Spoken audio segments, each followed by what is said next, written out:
The officer stepped closer, a mocking smile on his face. "Well, well, the hero has returned home. Now you're going to be an example for everyone who thinks they can just drive around without raising suspicion," he said, his voice full of contempt. Drake didn't look away from his eyes, her voice steady and firm. "I serve to protect this country, not to be humiliated like this.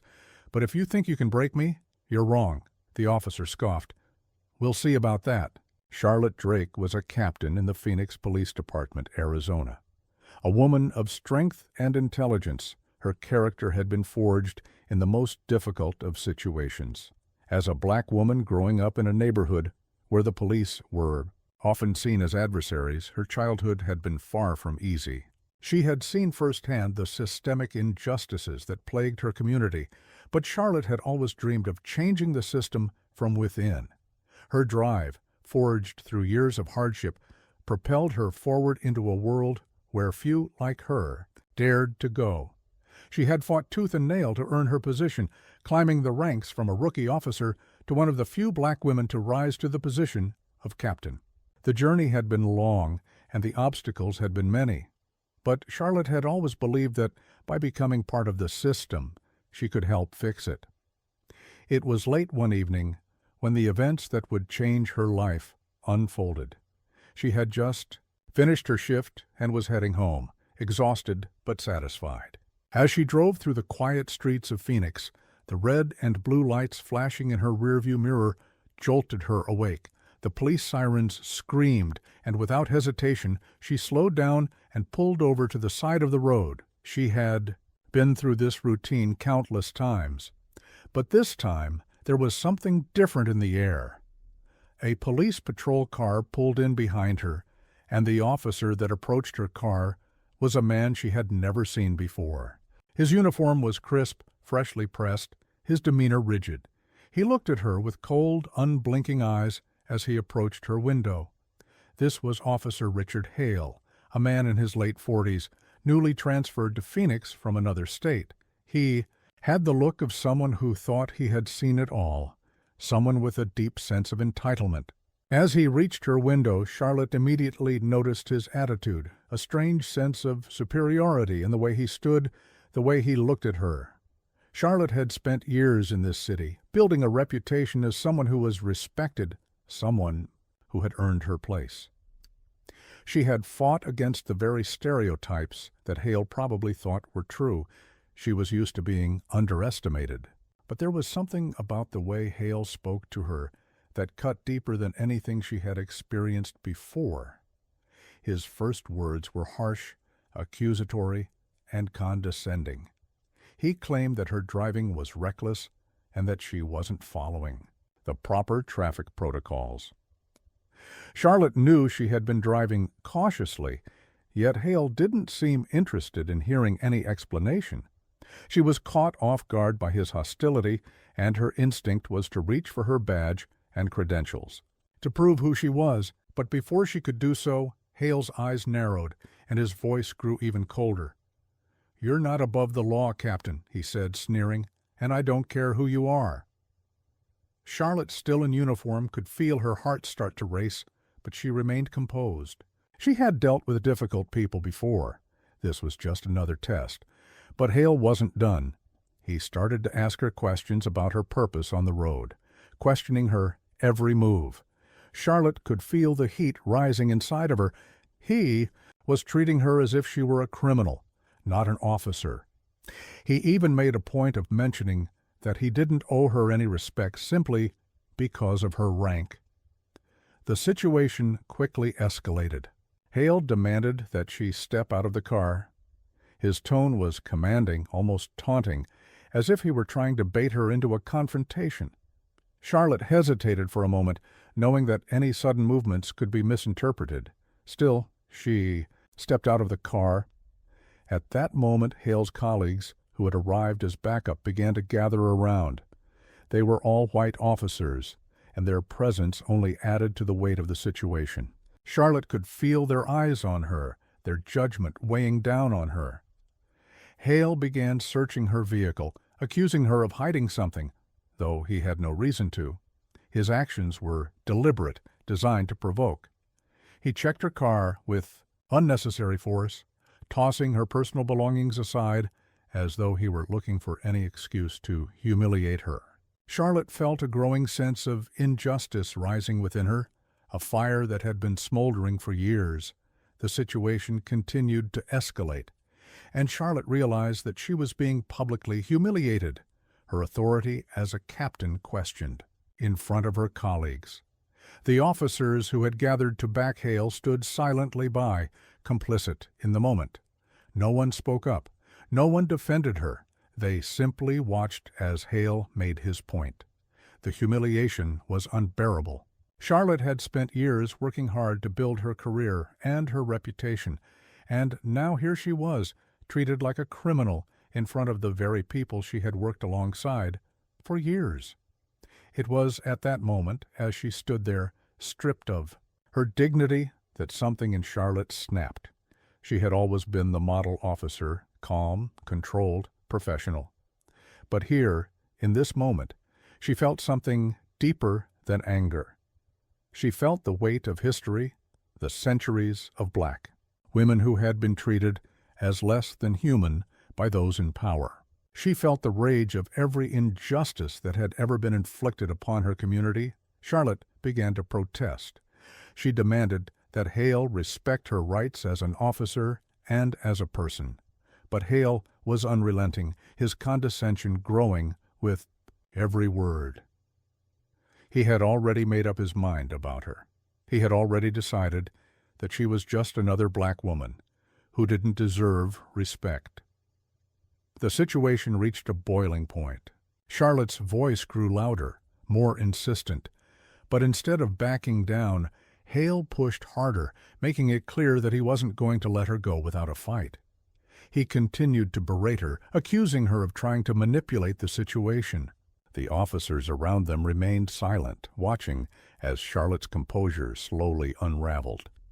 Finally, the situation reached its peak when Hale grabbed her arm roughly, as though she were some sort of criminal. It was a move that Charlotte couldn't ignore. Her training kicked in. She wrenched her arm free, stepping back, her mind racing. She realized then that this wasn't just about a traffic stop. This was a fight for her very existence in a system that had always worked to keep people like her down. As the confrontation continued, Charlotte's anger gave way to a deep sense of frustration. She knew that no matter what she did, she would be seen as the aggressor. It was a scenario that all black women in law enforcement were familiar with, the double standard that demanded they be both strong and submissive, authoritative and meek. The pressure was suffocating. The scene ended with Charlotte being allowed to leave, her dignity shattered, her heart heavy with the weight of the injustice she had just experienced. She climbed back into her car, her mind racing. She had always known that the system was flawed, that it was biased and unjust. But this experience, the way she had been treated by someone who was supposed to be her equal, had broken something inside her. As she drove away, the weight of the evening hung heavily on her shoulders. Charlotte knew that she could no longer accept the status quo. She could no longer stay silent in the face of injustice. Something inside her had shifted, and she felt the stirring of a resolve she had never known before. This wasn't just about her. This was about all the black officers who had been forced to endure the same treatment, all the black citizens who had suffered under a system that had never once protected them. Charlotte was no longer just a police officer. She was a woman determined to make a change. This moment would be the spark that set her on a path she could not turn back from. Charlotte Drake wasn't the type of woman to let an incident like that break her spirit.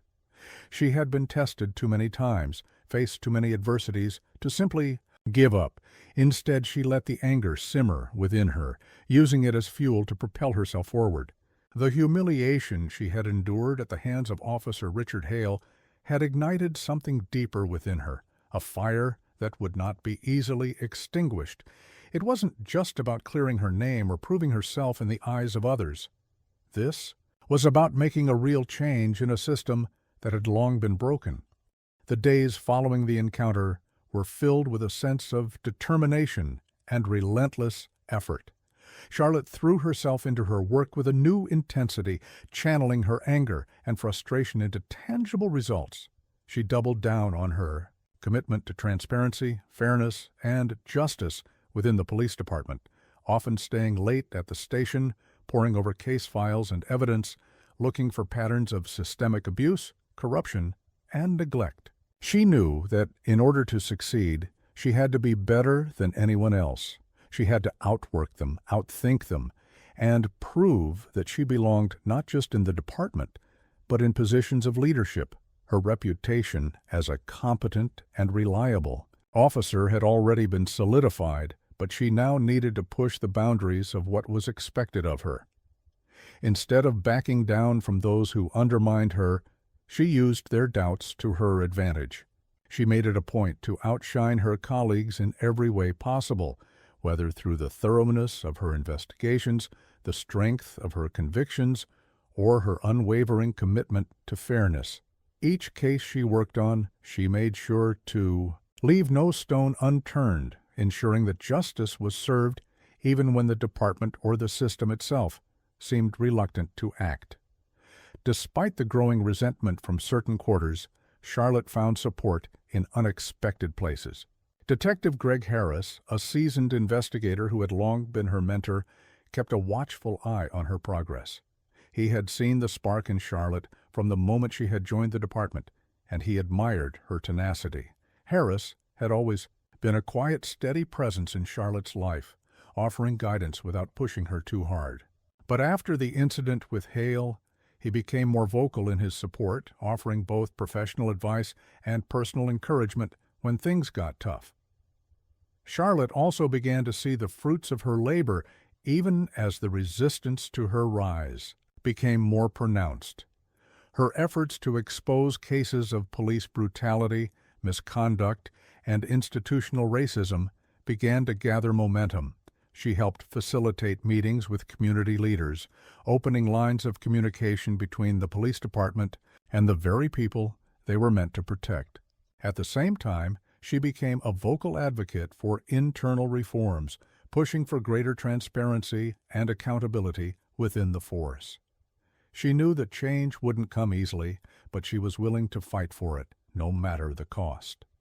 One of her most significant accomplishments was the creation of an internal review board tasked with investigating allegations of police misconduct. The establishment of the board was a bold move, one that directly challenged the status quo.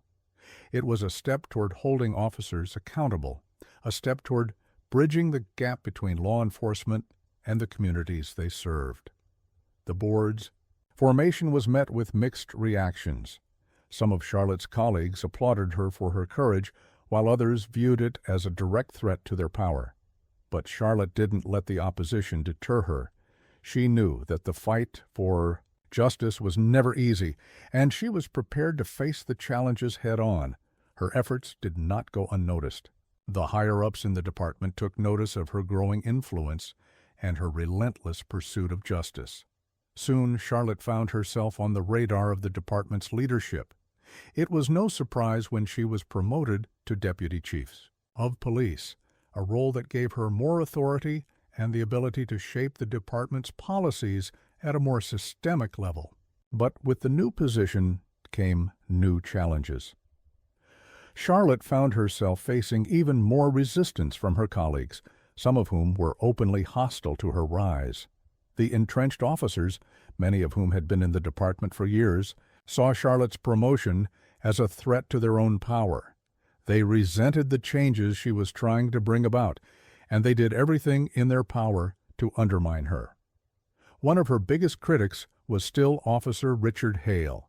His promotion had only intensified his disdain for Charlotte. His open hostility towards her became more pronounced, especially after she had instituted new policies and reforms that directly affected the way he and other officers operated. Hale had long been a supporter of the old ways of doing things, an attitude that made him a formidable opponent to Charlotte's vision of a more just and equitable police force. He continued to challenge her authority at every turn, accusing her of being overly harsh and unfair. Hale's attempts to discredit her were not limited to private conversations. He began making his objections public, trying to rally other officers against her. He accused Charlotte of being too radical, of making decisions that were damaging to the reputation of the department.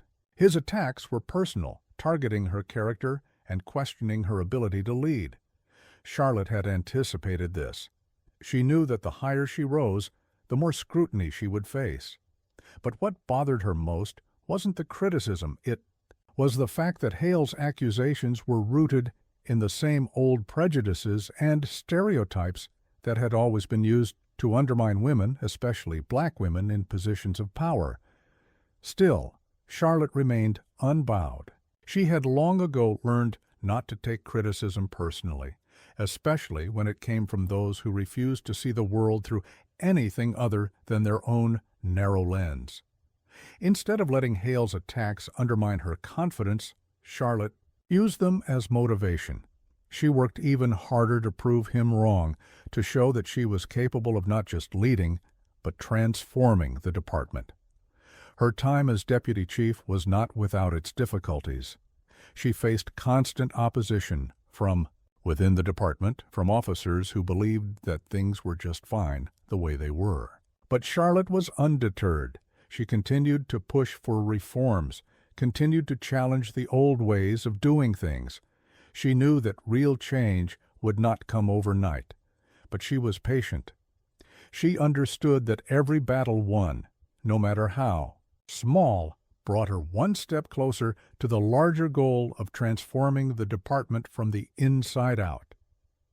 Charlotte had come a long way from the day she had been humiliated by Hale on the side of the road. That night had been a turning point for her, a moment of realization that the fight for justice was not just about individual victories, it was about systemic change. As deputy chief, she now had the power to make those changes happen. But the highway road ahead was still long, and the resistance was fierce. Charlotte was prepared for the challenges that lay ahead. She had already fought too hard to back down now. Her journey was just beginning, and she was determined to see it through to the end. Charlotte Drake's career had reached a pivotal point, but with the promotion came unexpected challenges that would test her in ways she had never anticipated. She had made significant strides, overcoming obstacles, and was now in a position of power. However, the higher she rose, the more the weight of her responsibilities became apparent. The walls that had once seemed like stepping stones now felt like barriers closing in on her. The very system she had longed to change began to feel suffocating, and the very colleagues she had hoped would support her seemed to be working against her. Her promotion to deputy chief had been a moment of triumph, but it was also the start of a new battle. The old guard within the department, those who had been in the system for decades, were resistant to her ideas. They were comfortable with the status quo and saw Charlotte's progressive approach as a threat to their established power. They didn't just disagree with her policies, they undermined them at every turn. Her efforts to introduce reforms were stymied by subtle acts of sabotage. Documents went missing, meetings were canceled, and officers would conveniently forget the directives she issued. It was a relentless cycle of frustration, and Charlotte began to feel the pressure of being trapped between the aspirations of her vision and the institutional resistance that pushed back against every move she made. But it wasn't just the bureaucracy that stood in her way. The constant sabotage from her colleagues, particularly from Richard Hale, had reached new heights. Hale had never forgiven Charlotte for rising through the ranks and disrupting his comfortable existence within the force. After the incident on the side of the road, he had become more overt in his attempts to bring her down. His influence had grown stronger as he maneuvered his way through the department, using his position and the trust of his colleagues to turn them against her. He spread malicious rumors about Charlotte, painting her as a weak leader, unfit to manage the challenges that the department faced. He made sure to target her reputation with precision, suggesting that Charlotte's compassion for the community, especially for black citizens, made her weak and compromised. He would claim in private circles that she was too soft on crime and too lenient on people from her own background. The whispers about her supposed lack of firmness began to spread, seeping into the minds of those around her, undermining the respect she had fought so hard to earn. For Charlotte, the realization that the true battle wasn't just against the criminals on the streets, but against the very institution she was trying to reform, hit her like a ton of bricks. She was no longer just fighting for justice within the community. She was now fighting for her own survival within the department. The internal enemies were far more dangerous than any external threat she had faced in her career. These enemies knew her weaknesses, her vulnerabilities, and they used them to chip away at her resolve. Every time she thought she was making progress, it felt as though the rug was being pulled out from under her. As if the internal struggles weren't enough, Charlotte began to feel the toll her career was taking on her personal life. The late nights, the constant stress, and the relentless pursuit of justice left little room for anything else. She had grown distant from her family, her friends, and even her own sense of self. The woman who had once prided herself on being able to balance the demands of her career with her relationships now found herself isolated. She no longer had time for the long conversations with her mother or the quiet evenings with her younger brother, who had always been her anchor. Her relationship with her longtime partner, Maya, was faltering. Maya had always been supportive, but even she was beginning to feel the strain. Charlotte's mind was consumed by the department, by the battle she faced within its walls, and she found herself missing the connections that had once grounded her. The more she tried to push forward, the more she realized how much she was losing along the way. She would go days without seeing Maya, without calling her family, and in the rare moments when she did have time to herself, she found that her mind was always racing with thoughts of the department. The stress manifested physically with Charlotte, suffering from frequent headaches and restless nights. Despite her best efforts to stay strong, the constant pressure of trying to fix a broken system while dealing with personal sacrifice began to wear her down. She had always been a fighter, but now she felt as though the fight was becoming too much for her to handle.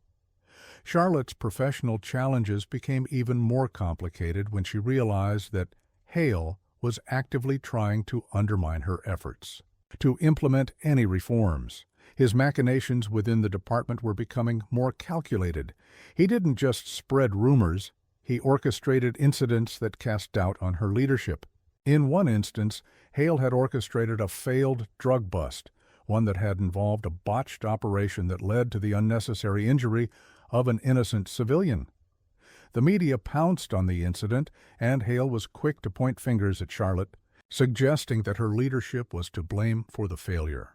The story was twisted in such a way that the public perception of Charlotte began to falter.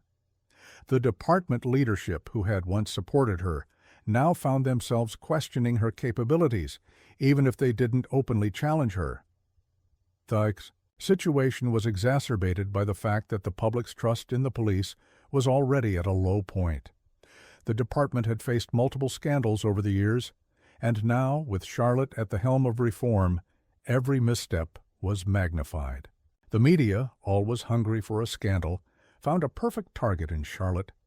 They painted her as a well-meaning but ultimately ineffective leader, incapable of handling the pressure of the department.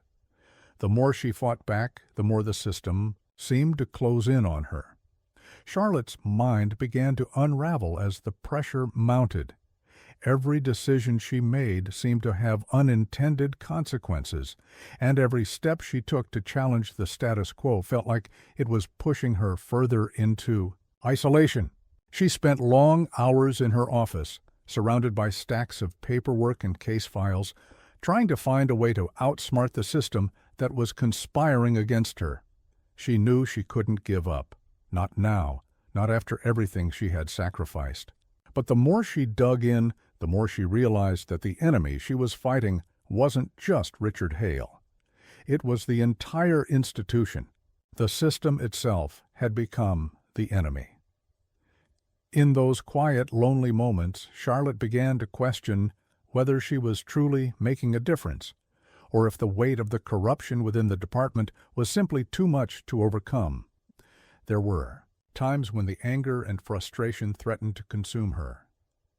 She thought about the young officers who had come to her for guidance, the ones who had believed in her vision for a better, more just department. Could she really keep fighting for them, or was she destined to be swallowed up by the very system she had once hoped to change? One evening, after a particularly grueling day filled with meetings and confrontations with colleagues, Charlotte found herself staring at the city skyline from her office window. The lights of Phoenix stretched out before her, twinkling in the distance, but the view no longer offered her the comfort it once had. She had dreamed of this moment, of being a leader, of having the power to change things from within. But now, with the walls closing in, she couldn't help but wonder if she had been naive to think that one person could truly change an institution as entrenched in its ways as the Phoenix Police Department. The enemy was inside, and it wasn't just Richard Hale. It was the entire system, a system built on years of tradition, corruption, and power. Charlotte had become part of that system, and despite all her efforts, she was beginning to wonder if she would ever be able to escape it. The thought lingered in her mind as the city lights flickered beneath her, offering no answers, no solutions. Only the harsh reality of the fight that lay ahead. Charlotte Drake found herself entrenched in the most difficult battle of her career. The fight for justice, which she had once envisioned as an opportunity for meaningful reform, now felt like a war against the very system she had hoped to change. The tensions within the Phoenix Police Department, already strained by her efforts to implement reform, escalated to an unimaginable height with a tragic event that rocked the city. It began one hot afternoon when a young black man was shot and killed on a street corner in the middle of a residential neighborhood. The man, later identified as Marcus James, had been suspected of selling drugs. A patrol car had stopped near him after he was seen making a suspicious exchange with an individual in a car. What happened next was disputed by all parties involved, but the result was undeniable. A young man's life had been taken. The officers who responded to the scene claimed that Marcus had opened fire first, forcing them to return fire in self-defense. However, this version of events was not supported by the surveillance footage from a nearby store that had been capturing the scene. Charlotte had seen the footage. It showed Marcus walking calmly down the street, his hands clearly visible as he was approached by the officers. For a brief moment he stopped, seemingly confused or startled, before he was confronted by the officers. The footage showed him retreating a few steps, no weapon drawn before the officers rushed toward him, guns drawn, and shots were fired. It was a clear case of excessive force, a situation where the officers' actions were not in line with the standards that Charlotte had spent years fighting to implement. The shooting of Marcus James immediately ignited widespread protests across Phoenix, particularly in the neighborhoods with high black populations. As tensions simmered in the streets, Charlotte knew that this incident could be the breaking point for both the community and the police force. It was an opportunity, albeit a painful one, to confront the deep-rooted systemic issues within the department and bring about real change. But it was also a risk that could cost her everything. Charlotte had spent years cultivating her reputation as a leader, committed to justice and reform. But now she found herself caught between her duty to uphold the law and her growing understanding that the very institution she served was part of the problem. She could no longer ignore the signs. Every day she witnessed the department's deep-seated bias, the blatant disregard for the well-being of marginalized communities, and the unyielding loyalty to officers who acted with impunity But she wasn't the only one who saw it. Her colleagues, including Richard Hale, were already beginning to circle the wagons. Richard, ever the opportunist, had immediately seized on the shooting as a chance to solidify his standing within the department. He sided with the officers involved in Marcus's death, suggesting that they had acted in the best interests of public safety. Hale was quick to defend the officers' actions, publicly stating that they had no choice but to fire upon Marcus. He cited the supposed threat posed by Marcus, despite the evidence pointing in the opposite direction. Hale's words resonated with many of the older, more conservative officers within the department, and they began to rally behind him. It was clear that Hale was using the incident as a way to strengthen his position within the department, while undermining Charlotte's authority. At first, Charlotte tried to remain calm. She knew that the department would back the officers, as it always had. It was a well-oiled machine, one that had been built on protection and silence. But this time, Charlotte couldn't just let it go. She could no longer ignore the deep fracture between the department's actions and the values she had worked so hard to uphold. She had to act, even if it meant fighting her own colleagues, even if it meant risking her career. She took matters into her own hands, initiating an internal investigation into Marcus James's death.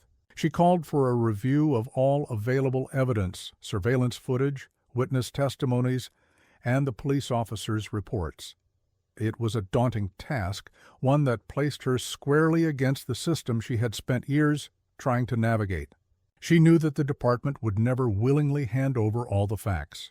The officers involved in the shooting had already been cleared in a preliminary internal investigation, but Charlotte was determined to uncover the truth.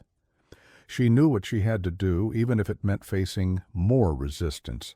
Her investigation quickly ran into obstacles. Documents mysteriously went missing, and officers who had once been willing to speak with her suddenly refused to cooperate. Charlotte's attempts to speak with witnesses were thwarted by an unspoken wall of silence. The more she dug, the more she realized just how deeply the corruption within the department ran. It wasn't just a few rogue officers. This was systemic, ingrained in the very fabric of the institution. Those in power were actively working to protect their own, and Charlotte could see how easily the truth could be buried under the weight of silence and intimidation. But Charlotte refused to back down. She knew that this investigation wasn't just about the shooting of Marcus James. It was about the larger fight for justice, for accountability, and for change. She couldn't let her determination falter, even though the pressure from her colleagues, from the department's leadership, and from the public was mounting. She would not let Hale or anyone else stop her from uncovering the truth. This was her moment to challenge the system, to show that justice could still be served, even if it meant going against the very institution she had sworn to protect. As the investigation dragged on, the community's protests grew louder, and the media's attention intensified. The streets of Phoenix were filled with people demanding justice, demanding answers. Charlotte found herself in the middle of a storm, with the weight of the world on her shoulders. Every decision she made was scrutinized, and every move she took was being watched. She could feel the eyes of the city on her, waiting to see if she would follow the department's line or if she would take a stand for what was right. The pressure from her colleagues only increased.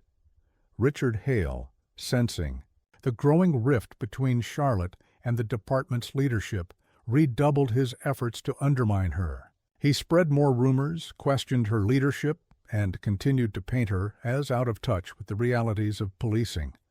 He wasn't alone in his criticism. Some of the senior officers, who had always been skeptical of Charlotte's progressive approach, began to make their discontent known. They accused her of jeopardizing the department's reputation, of undermining the hard work of those who had spent years building its foundation. Charlotte understood what they were trying to do. They were trying to break her, to wear her down, until she gave up. But she wasn't going to let them win. She had come too far, fought too hard to be intimidated now. Every moment of doubt, every piece of resistance, only made her more determined to see this through. She wasn't just fighting for Marcus James. She was fighting for every person who had been wronged by the system, for every officer who had been silenced by their own colleagues, for every community that had been systematically oppressed by the forces that were meant to protect them. She threw herself into the investigation with renewed purpose, determined to expose the truth and bring those responsible for Marcus's death to justice. But as she did, she began to feel the weight of the conflict taking its toll. Her relationships with her colleagues were deteriorating, and the pressure from all sides was suffocating. Every day felt like a battle, one that she wasn't sure she could win. But there was no turning back now. She had to see it through, no matter the cost.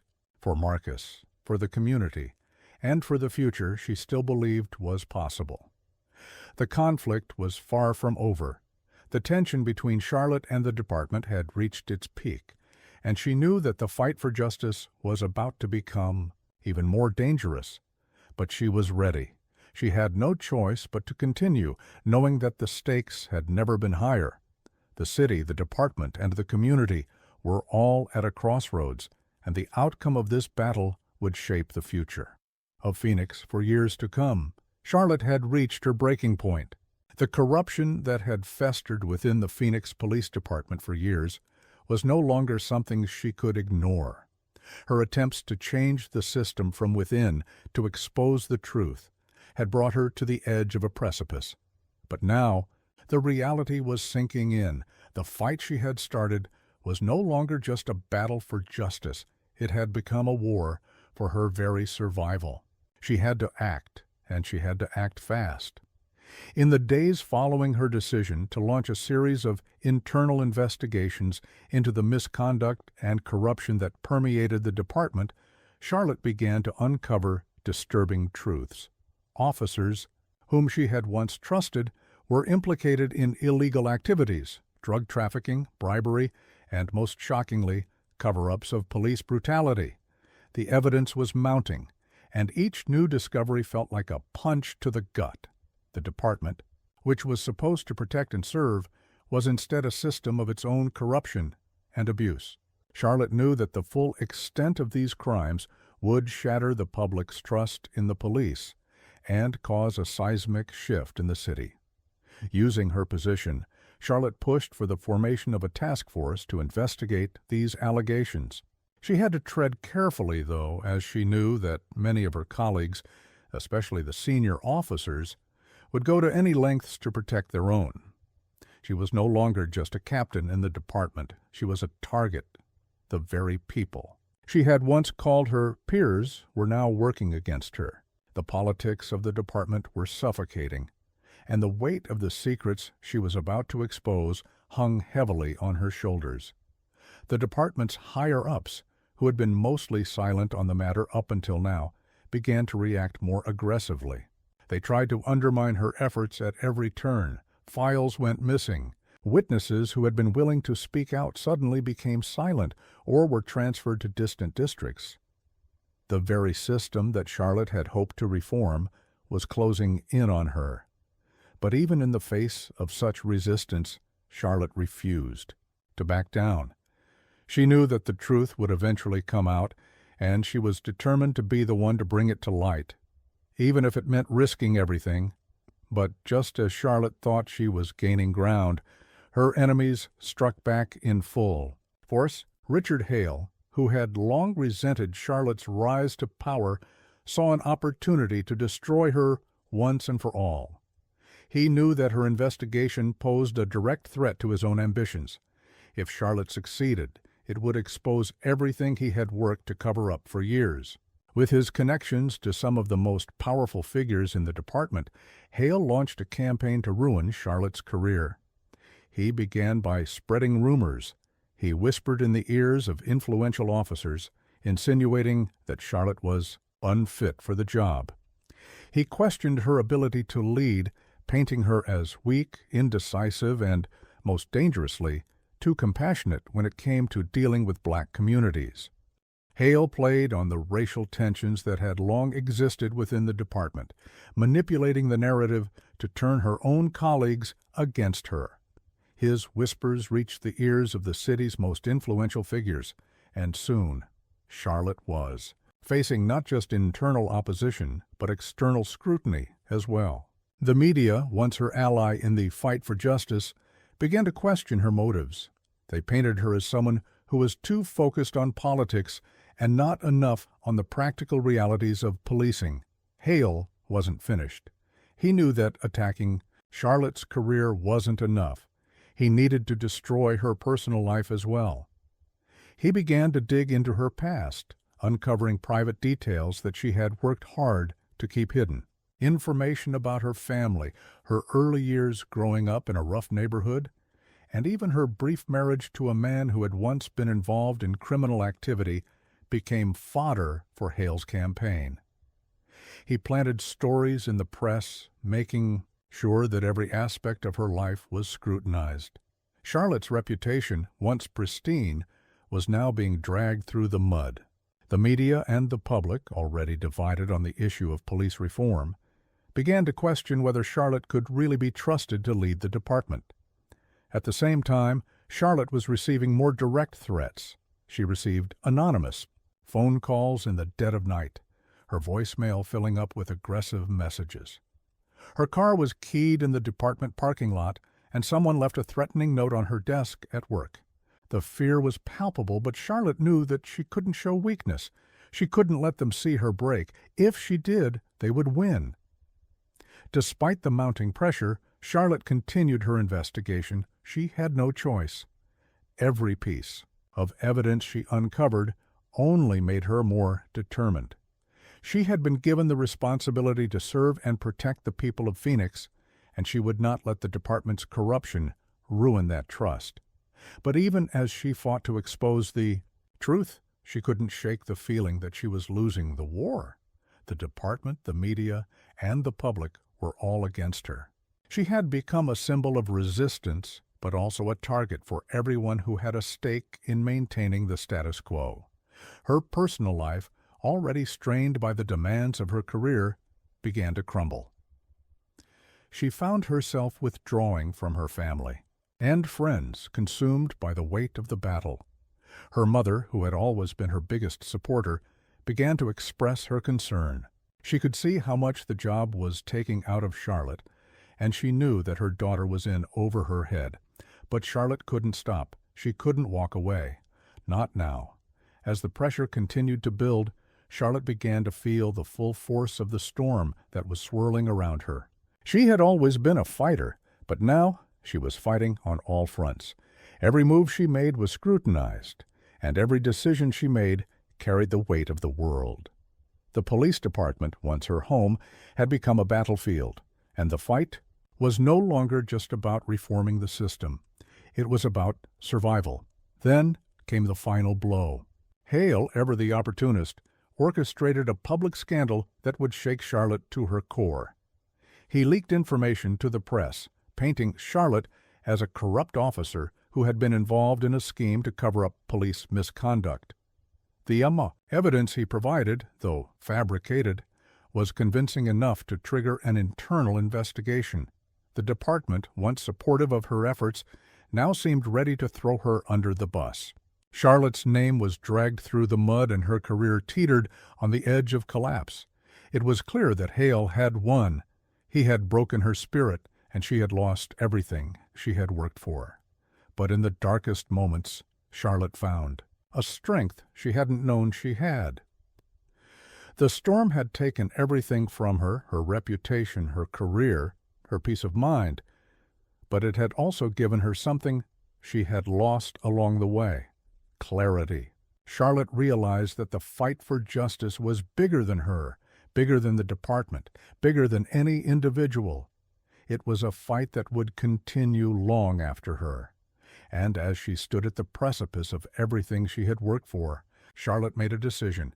She would not let Hale's victory define her. She would not let this be the end.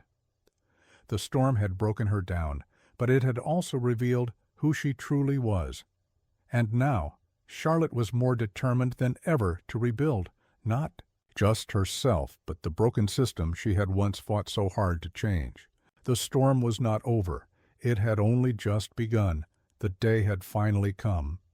Charlotte had spent months preparing for this moment, the culmination of everything she had fought for.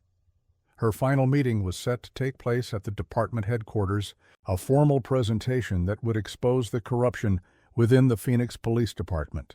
She had compiled an overwhelming amount of evidence, documents, testimony, recorded conversations, and undeniable proof of the widespread misconduct that had plagued the department for years. Her intention was clear. She would use the authority she had built over the years to dismantle the very system that had betrayed the people it was meant to serve.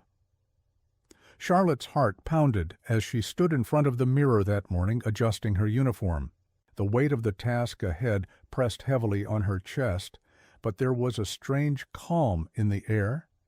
She had come a long way from the young, idealistic officer who had once dreamed of reforming the police force from within.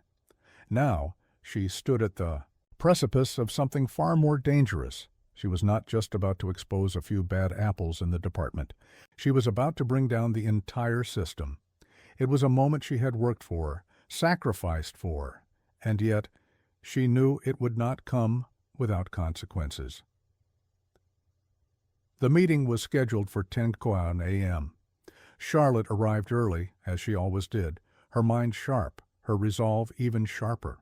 She walked through the halls of the department that had once felt like home, but now seemed more like a battleground. Every step felt heavier than the last. The air was thick with tension, as if the entire building was holding its breath, knowing that today could change everything. She passed by familiar faces, colleagues who once respected her, now wary and unsure. Some avoided her gaze, others stared at her with a mix of fear and resentment. As Charlotte entered the conference room, she was greeted by a mix of familiar and unfamiliar faces. Some were her allies, those who had stood by her during the darkest moments of her career. Others were the opposition, senior officers, city officials, and legal representatives who had fought her every step of the way. Among them, she spotted Richard Hale. His cold, calculating eyes met hers for a brief moment, before he turned his attention elsewhere. There was no visible sign of the animosity that had plagued their relationship, but Charlotte could feel it, a simmering tension, a lingering hatred that had festered for years. The meeting began with a presentation of the evidence Charlotte had gathered. She laid out the facts meticulously, displaying the recordings, the witness testimonies, and the undeniable proof of the department's corruption. Her voice was steady, controlled, but there was an unmistakable fire in her words. She spoke not just for herself, but for the countless victims who had been silenced, for the communities that had been oppressed, and for the officers who had risked their careers to do what was right. The room was silent as she presented the damning evidence, each slide of the presentation like a strike against the very foundation of the police department. As Charlotte spoke, she could feel the resistance building. The senior officers in the room, especially Hale, were growing visibly uncomfortable. Their usual smug confidence had been replaced by a quiet unease. They knew this was not just a challenge to their authority, it was a challenge to the entire structure that had allowed them to operate with impunity for so long. Hale shifted in his seat, his jaw clenched tightly. Charlotte could feel his eyes on her, but she refused to let it distract her. She was on the brink of something far bigger than any personal vendetta. The meeting continued, but as the evidence piled up, something unexpected happened. The doors to the room suddenly swung open, and an officer entered with urgent news. Hale was dead. The room went silent, the weight of the announcement settling over them like a dark cloud. Charlotte's heart sank, but she remained composed. The officer explained that Hale had been found in his home, an apparent suicide. The details were still unclear, but the initial investigation indicated self-defense. Charlotte's mind raced. She had known that Hale was a dangerous man, but this was not the end she had expected. She had always assumed that he would be a part of this final battle, one last obstacle to overcome before she could complete her mission. But now, with him out of the picture, the entire situation had become more complicated. The room erupted into whispers, the news spreading quickly. Charlotte stood there, numb, as the implications of Hale's death began to sink in. Her plans had been turned upside down. The investigation she had so carefully orchestrated, the evidence she had meticulously collected, now seemed to be losing its weight. Some in the room began to question the validity of her claims. Could it be that Hale had been right all along? Could her entire campaign for justice have been a personal vendetta, a fight fueled by nothing more than revenge? Charlotte felt her stomach twist with anger. She had never been motivated by revenge. She had been fighting for a cause, for the people who had been hurt, for the system that had betrayed them all. She could feel her hands tremble, but she kept her composure. This was not the time to show weakness. Despite the shock of Hale's death, Charlotte pushed forward. She knew she could not allow this to derail her. She had come too far, fought too hard to back down now. She continued with the presentation, though the energy in the room had shifted. The skeptics were still whispering, but Charlotte's resolve was unshaken. She would see this through, no matter what it cost her. The meeting ended in chaos. The department's Internal Affairs Division immediately launched a new investigation into Hale's death, pushing Charlotte's case to the background. She was dismissed from the room, told that further inquiries would need to be made before any action could be taken. The weight of the department's politics bore down on her, but she refused to give up. She knew that this was not the end. Hale's death, while a shock, would not be the final blow to the fight for justice. It was simply another challenge to overcome. Later that night, Charlotte sat alone in her office, the city's lights casting long shadows across the room. The phone rang. It was an unknown number. Hesitantly, she answered. A voice on the other end was familiar. Detective Greg Harris.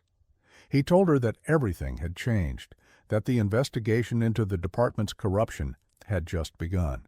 Despite the setback, the wheels of justice were still turning. A new committee had been formed, one that was not beholden to the same old power structures. For the first time in a long time, Charlotte felt a flicker of hope as she sat there, surrounded by the weight of everything she had been through. Charlotte realized that this battle was far from over. The storm that had threatened to destroy her had only just begun to pass.